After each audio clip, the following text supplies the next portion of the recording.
नमस्कार, आदाब, सत श्री अकाल। स्वागत है आप सभी का आपके अपने YouTube चैनल में।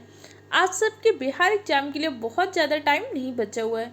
अब आपको इसी टाइम को यूटिलाइज करना है और आपकी जो साइंस की सबसे बड़ी प्रॉब्लम थी एनसीईआरटी कि कैसे कम टाइम में पूरी एनसीईआरटी को कवर करें, तो उसका मैं आप सबके लिए एक रामबाण इलाज लिख कर आई हूँ। मैं आपको 6 से लेकर 8 तक की एनसीईआरटी को उससे जुड़े एक्स्ट्रा पॉइंट को बहुत ही कम टाइम में रिवाइज करवा दूंगी। बस आप इस वीडियो को मल्टीपल टाइम देख लीजिएगा, जितने भी मैंने पॉइंट बताए इन सारे पॉइंट को याद कर लीजिएगा। इसी तरीके से आपको एससीईआरटी का पूरा रिवाइज करवा दूंगी।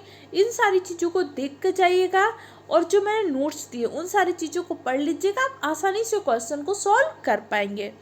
अब जो टाइम है इस टाइम पे पैनिक नहीं करना है, बस अच्छे से पढ़ाई करते रहिए। और भी कोई डाउट हो, कोई दिक्कत हो, कन्फ्यूजन हो, कमेंट सेक्शन द्वारा पूछ सकते हैं। चलिए, पहला टॉपिक आपके क्या है? भोजन। आपके एनसीईआरटी का पहला टॉपिक है भोजन। तो सबसे पहले भोजन होता क्या है? भोजन वह खाद्य पदार्थ जो हमें ऊर्जा प्रदान करता है। और हमारी बॉडी को ऊर्जा किस रूप में चाहिए? हमारी बॉडी को ऊर्जा एटीपी के फॉर्म में चाहिए। ऊर्जा का निर्माण कहाँ पे होता है? माइटोकॉन्ड्रिया। माइटोकॉन्ड्रिया को कोशिका का पावर हाउस भी बोलते हैं। यहाँ पे ऊर्जा का निर्माण होता है जो हमारा ऑक्सीकरण होता है। और दो प्रकार का शोषण होते हैं, एक होता है आपका ऑक्सीशोषण, एक होता है अनॉक्सीशोषण। अनॉक्सीशोषण में क्या होता है? लैक्टिक एसिड का निर्माण होता है। इसी लैक्टिक एसिड के कारण क्या होता है? आपकी मांसपेशियों में दर्द होता है, ध्यान रखिएगा। और लैक्टिक एसिड का निर्माण कब होता है? ऑक्सीजन की अनुपस्थिति में होने वाले शोषण में, अर्थात अनॉक्सीशोषण में। क्लियर हो गया? कोशिका का पावर हाउस क्या बोलते हैं? माइटोकॉन्ड्रिया को बोलते हैं। तो भोजन वह खाद्य पदार्थ है जिसके माध्यम से हमें ऊर्जा मिलती है। समझ में आया? थोड़ी सी इन्फॉर्मेशन तेज रहेगी, चीज़ें तेज रहेंगी, लेकिन आप सब मैनेज करिएगा क्योंकि आपकी एनसीईआरटी को बहुत कम टाइम में रिवाइज करवाना है। लेकिन अगर आपने इस क्लास में जितनी भी मैंने इन्फॉर्मेशन बताई उनको रट लिया तो आप बहुत आसानी से अपने पेपर को सॉल्व कर पाएंगे। अब भोजन के स्रोत क्या होते हैं? भोजन के मुख्य रूप से दो स्रोत होते हैं, या तो आपका पादप स्रोत होगा या तो फिर जंतु स्रोत होगा। हम जो भी चीज़ें खाते हैं या तो हमें प्लांट से मिली होती हैं या फिर किसी भी एनिमल से मिली होती है। भोजन के मुख्य रूप से दो स्रोत होते हैं। पादप स्रोत में हमें दाल खाते हैं, सब्जियां खाते हैं, वनस्पतियां खाते हैं, मसाले खाते हैं, पादप स्रोत है। दूध, दही, घी, मक्खन, मांस, अंडा, ये सब क्या है? जंतु स्रोत होते हैं। अब भोजन के स्रोत को पता चल गए। अब हमें पता होना चाहिए आहार और संतुलित आहार में अंतर क्या होता है। संतुलित आहार का तात्पर्य होता है उस आहार से जिसमें भोजन के सभी पोषक तत्व क्या उचित मात्रा में उपस्थित हो। खाना तो खा रहे हैं, आप एक दो पर्सन को देखिए, एक जो बहुत ही पतला है, एक क्या है बहुत ही ज़्यादा मोटा है। आप दोनों में से किसी को स्वस्थ कह सकते? नहीं कह सकते, क्योंकि इनमें क्या है, इनको दोनों को जिस मात्रा में पोषक तत्व की जरूरत है उस मात्रा में नहीं मिल पाए। तो आहार और संतुलित आहार में क्या अंतर होता है? संतुलित आहार में हम सारे पोषक तत्व को एक निश्चित मात्रा में लेते हैं। जैसे मैं प्रतिदिन 2100 किलो कैलोरी ऊर्जा चाहिए, तो 2100 कैलोरी ऊर्जा में कार्बोहाइड्रेट कितना होना चाहिए, प्रोटीन कितना होना चाहिए, फैट्स कितना होना चाहिए, प्रोटीन कितना होना चाहिए। अगर हम इसको बैलेंस रूप से ले रहे हैं तो हम कैसा ले रहे हैं? बैलेंस डाइट ले रहे हैं, संतुलित आहार ले रहे हैं। तो भोजन के प्रमुख पोषक तत्व कौन कौन से होते हैं? भोजन के प्रमुख पोषक तत्व होते हैं, पहला क्या होता है आपका कार्बोहाइड्रेट। कार्बोहाइड्रेट क्या करता है? कार्बोहाइड्रेट हमारी 60 to 80% ऊर्जा प्रदान करता है। कार्बोहाइड्रेट के स्रोत क्या क्या होते हैं? जो मैंने आपको नोट्स दिया था उसमें मैंने बताया था। आलू हो गया, चावल हो गया, गेहूं हो गया, फल हो गया, शहद हो गया, ये सब क्या होते हैं? आपके कार्बोहाइड्रेट के प्रमुख स्रोत होते हैं।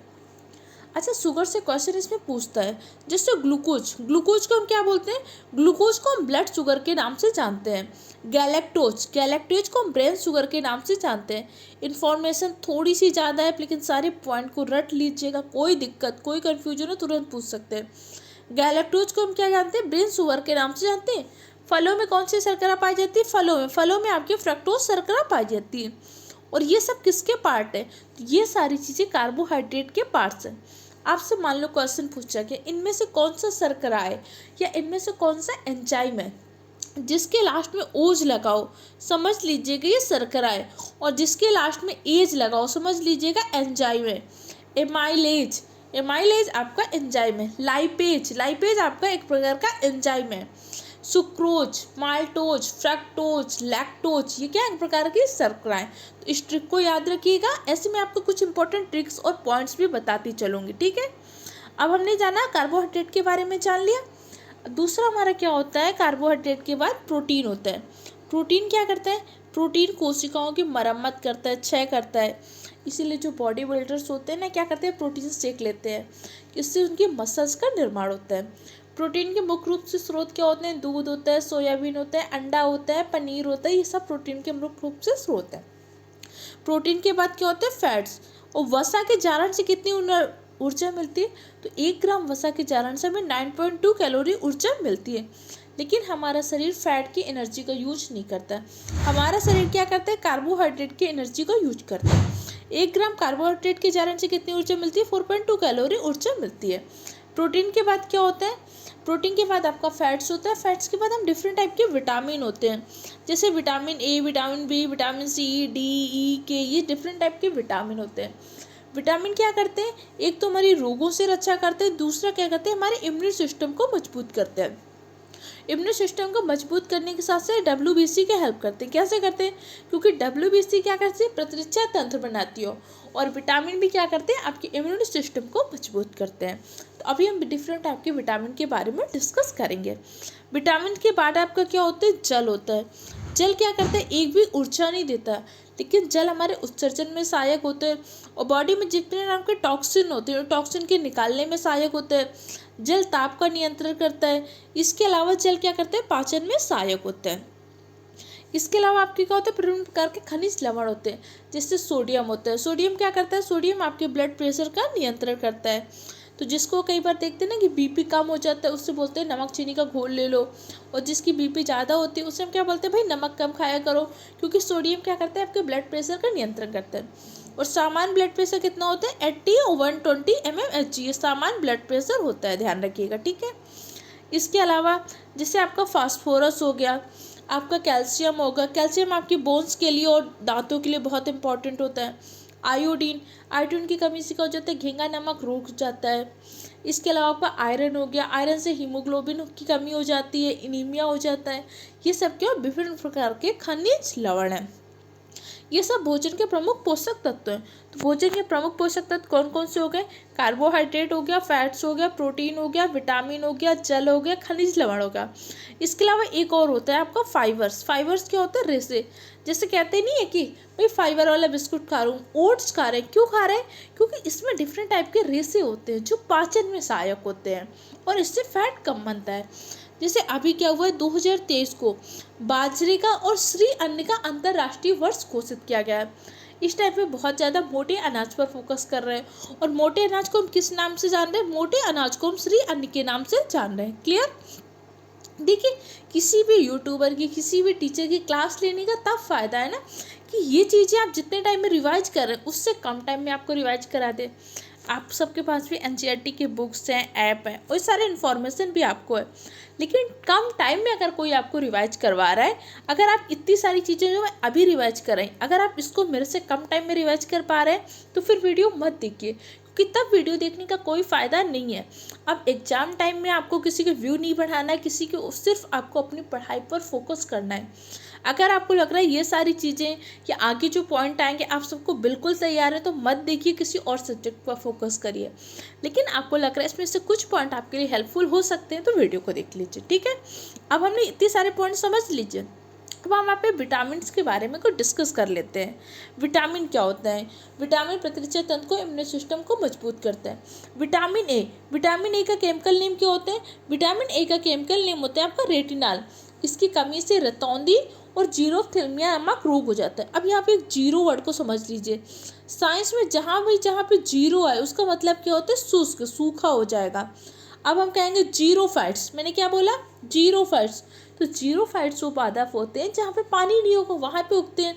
तो पानी कहाँ पे नहीं होता, मरुस्थल में नहीं होता। तो मरुस्थल में उगने वाले पादप को क्या बोलते हैं, जीरो फैट्स। इसके अलावा एक रोग मैंने आपको बताया, जीरोफ्थेल्मिया। अभी मैंने आपको क्या बताया, जीरो जहाँ जाए समझ लीजिए सूखा। तो जीरोफ्थेल्मिया क्या होते हैं, आंखों का सूखापन होता है, इसमें आंखें सूख जाती हैं। विटामिन ए की कमी से होने वाला रोग, विटामिन ए का केमिकल नेम क्या होता है, रेटिनॉल होता है। विटामिन ए मुख्य रूप से किसमें पाई जाती है, आपके गाजर में पाई जाती है, आपके पपीते में पाई जाती है, जो पीली चीज़ें होती है उसमें विटामिन ए पाया जाता है। क्लियर। विटामिन बी एक ऐसी विटामिन है जो कॉम्प्लेक्स विटामिन है। कॉम्प्लेक्स विटामिन का तात्पर्य क्या होता है, इसके अंदर कई सारे समूह हैं, B1 है, B2 है, B12 है, B6 है, इसलिए विटामिन बी को कॉम्प्लेक्स विटामिन के नाम से जानते हैं। विटामिन B1 का केमिकल नेम क्या होता है, थायमिन। इसकी कमी से होने वाला रोग बेरीबेरी। बेरीबेरी में क्या होता है, मांसपेशियां दुर्बल हो जाती हैं, बहुत ज़्यादा आपको थकान महसूस होगी, काम करने का मन नहीं करता। Vitamin C ascorbic acid chemical name है। विटामिन सी की कमी से होने वाला रोग है स्कर्वी। कई बार आपसे क्वेश्चन ऐसे पूछ सकते हैं, एक व्यक्ति है, उसको डॉक्टर ने क्या खट्टी चीज़ें खाने की सलाह दी है, उसको कौन सा रोग हो गया है। विटामिन सी में क्या होता है, एक तो आपके मसूड़ों से खून आता है, ब्लड आने लगता है आपके, और घाव सा हो जाता है, उसमें व्यक्ति को क्या बोलते हैं, खट्टे फल, विटामिन सी युक्त चीज़ों को खाने की सलाह देते हैं। ऐसे भी क्वेश्चन आपसे घुमा के पूछ सकता है। आगे भी मैंने बहुत सारी इमेज लगाई हुई हैं, एनसीईआरटी के पॉइंट्स हैं, सारी चीज़ें आपको तैयार करवा दूंगी। परेशान नहीं होना, सिर्फ बायोलॉजी नहीं डिस्कस करेंगे, हम फिजिक्स को भी डिस्कस करेंगे, केमिस्ट्री को भी डिस्कस करेंगे, परेशान नहीं होना, ठीक है। इसके अलावा विटामिन डी से क्या होता है, रिकेट, सूखापन हो जाता है, इससे अस्थियां मुलायम हो जाती हैं, मुड़ने लगती हैं। कैल्शियम में कुछ खनिज लवण होते हैं, कैल्शियम के माध्यम से क्या होता है, हमारी बोन्स और दांतों के लिए इंपॉर्टेंट होता है। आयोडीन की कमी से घेंगा नामक रोग हो जाता है। और आयरन से कौन सा, हीमोफीलिया का रोग। आयरन की कमी से आपका कौन सा रोग हो जाता है, हीमोग्लोबिन की कमी हो जाती है, और व्यक्ति को रोग होता है एनीमिया रोग। अब यहाँ पे हम कुछ पॉइंट और डिस्कस कर लेते हैं फटाक से। हीमोग्लोबिन के बारे में आया है, तो हीमोग्लोबिन में हीम क्या होता है, हीम एक प्रकार का वर्णक होता है। हीमोग्लोबिन के कारण ब्लड का रंग लाल होता है। हीमोग्लोबिन का काम क्या करता है, ये ऑक्सीजन का परिवहन करता है, ये ऑक्सीजन के साथ मिलकर क्या बनाता है, ऑक्सी हीमोग्लोबिन का निर्माण करता है, ठीक है। इसके अलावा ब्लड में आपके क्या होते हैं, दो भाग होते हैं, एक होता है आपका प्लाज्मा होता है, एक होता है ब्लड सेल्स। उसमें क्या होता है, 50 से 55% भाग आपका प्लाज्मा होता है, और 40 से 45% भाग आपका क्या होता है, रक्त कोशिकाएं होती हैं। रक्त कोशिकाएं कितने प्रकार की होती हैं, 3 प्रकार की होती हैं, RBC, WBC और प्लेटलेट्स, 3 प्रकार की रक्त कोशिकाएं होती है। जो प्लाज्मा होता है, प्लाज्मा में 90% आपका क्या होता है, जल होता है। अगर हम प्लाज्मा से प्रोटीन निकाल दें, जैसे प्लाज्मा में आपकी डिफरेंट टाइप के प्रोटीन पाए जाते हैं, अगर प्लाज्मा से प्रोटीन निकाल देंगे तो उस बचे हुए द्रव को क्या बोलते हैं, उस द्रव को सीरम बोलते हैं। हर एक पॉइंट जो मैं बोल रही हूँ, बीपीएससी के आपके, मैंने बिहार पीएसएस का एग्जाम हुआ या बीपीएससी ने और एग्जाम पढ़ाए, वहाँ पे साइंस उसने किस लेवल की पूछी है, उन सारे पॉइंट को समावेश करके मैं आपको इंपॉर्टेंट चीज़ें बता रही हूँ। क्लियर हो क्या, इतने पॉइंट आपको समझ में आके। अब आगे देखते हैं आगे, जैसे इसमें कुछ शब्द दिए हुए हैं, आपकी एनसीईआरटी बुक आपने अगर पढ़ी होगी तो देखा होगा ऐसे शब्द दिए हुए हैं, तो इन शब्द के बारे में डिस्कस कर लेते हैं। आहार और संतुलित आहार में अंतर क्या होता है, मैंने आपको बताया था। अगर हम भोजन के सभी पोषक तो कार्बोहाइड्रेट, फैट, विटामिन, प्रोटीन, खनिज, लवण, जल एक उचित मात्रा में ले रहे हैं तो संतुलित आहार होता है, बैलेंस डाइट। बेरी क्या होता है, विटामिन B1 की कमी से होने वाला रोग बेरी है। और विटामिन बी आपका क्या है, कॉम्प्लेक्स विटामिन है। विटामिन B12 का क्या नाम होता है, साइनोकोबालामिन। और B12 का प्रयोग किस में करते हैं, कमेंट सेक्शन में आंसर लिखिए। कार्बोहाइड्रेट हमारे शरीर की 60 से 80% ऊर्जा की जरूरतों को पूरा करता है। कार्बोहाइड्रेट के अंतर्गत जैसे आपके सक्रोज आता है, लैक्टोज आता है, गैलेक्टोज आता है, फ्रक्टोज आता है, डिफरेंट टाइप की जो शर्करा होती है। अनाज में कौन सी शुगर पाई जाती है, तो अनाज में आपकी माल्टोज शर्करा पाई जाती है, ध्यान रखिएगा। दूध में कौन सी शर्करा पाई जाती है, दूध में आपकी लैक्टोज शर्करा पाई जाती है। और दूध का रंग सफ़ेद क्यों होता है, दूध में केसीन प्रोटीन पाया जाता है, केसीन प्रोटीन के कारण दूध का रंग सफ़ेद होता है। ऊर्जा क्या होती है, कार्य करने की जो क्षमता होती है ऊर्जा होती है। फैट्स क्या होता है, अतिरिक्त जो वसा होती है, इसका संचय हमारे बॉडी में चर्बी के रूप में हो जाता है, त्वचा के ऊपर ऊतक बना लेती है, ठीक है। खनिज क्या होते हैं, डिफरेंट टाइप के खनिज लवण होते हैं जो हमारी बॉडी को जरूरत होती है, जैसे सोडियम ब्लड प्रेशर का नियंत्रण करता है, कैल्शियम हमारे अस्थियों के लिए और हमारे टीथ के लिए इंपॉर्टेंट होता है, जिंक की जरूरत होती है, हीमोग्लोबिन की जरूरत होती है। ये सब क्या डिफरेंट टाइप के खनिज लवण हैं। पोषक पदार्थ कौन कौन से होते हैं, कार्बोहाइड्रेट, फैट, विटामिन, प्रोटीन, खनिज लवण, ये सब आपके पोषक पदार्थ होते हैं। प्रोटीन कोशिकाओं की क्या करते हैं, क्षय में मदद करते हैं। और प्रोटीन की फैक्ट्री किसको बोलते हैं, राइबोसोम को हम प्रोटीन की फैक्ट्री के नाम से जानते हैं। और कोशिका का पावर हाउस किसको बोलते हैं, कोशिका का पावर हाउस माइटोकॉन्ड्रिया को कहते हैं, ठीक है। प्रोटीन से क्या होते हैं, मसल्स निर्माण होती हैं। और प्रोटीन का सबसे अच्छा सोर्स क्या होता है, आपका पनीर होता है, सोयाबीन होता है, अंडा में कौन सी प्रोटीन पाई जाती है, अंडा में आपका एल्बुमिन प्रोटीन पाई जाती है। दूध में कौन सी प्रोटीन पाई जाती है? दूध में केसिन प्रोटीन पाई जाती है। दालों में कौन सी प्रोटीन पाई जाती है? दाल में आपके प्रोलोमिन्स प्रोटीन पाई जाती है। ध्यान रखिएगा, सारे इंपॉर्टेंट पॉइंट मैं आपको यहाँ पे पूरा रिवाइज करवा दूंगी। फाइबर्स क्या होते हैं? फाइबर्स एक तो पाचन में सहायक होते हैं, उत्सर्जन में सहायक होते हैं। इस पर स्कर्वी। विटामिन सी केमिकल है स्कार्बिक एसिड। स्कार्बिक एसिड की कमी से होने वाला रोग स्कर्वी होता है। इसमें आपके मसूड़ों से ब्लड आने लगता है। स्टार्च क्या होता है? अगर आपको स्टार्च का परीक्षण करना है, किसी पदार्थ में स्टार्च है कि नहीं, तो उसमें क्या करते हैं?